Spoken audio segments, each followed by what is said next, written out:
ఆకు మంచిగా లేదు, ఆకు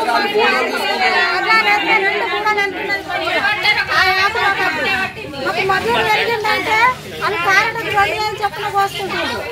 క్యారెట్కి 2000 చొప్పున పోసుకుంటే మేము ఎట్లా బతుకులు ఒక్కొక్క లజార్ బీడీ చేసేవాళ్ళు 2 రోజులు చేస్తే వాళ్ళకే పోతున్నాయి. 4 రోజులు చేస్తే ఒక్క తల్లి 500 బీడీలు చేస్తుంది. 4 రోజులు చేస్తే 1000 బీడీలు చేట్టుకోవాలి. 2000 చేట్టుకోవాలి. ఆ 6 ప్యాకెట్లు ఇస్తున్నారు. మొత్తం మంది పిల్లలు ఆ 6 ప్యాకెట్లు తిన్నారంటే మొత్తం మంది హాస్పిటల్ పాలు అవుతుండ్రు. మాకు ఈ ఇబ్బందుల పాలు రాకుండా మమ్మల్ని రక్షించాలని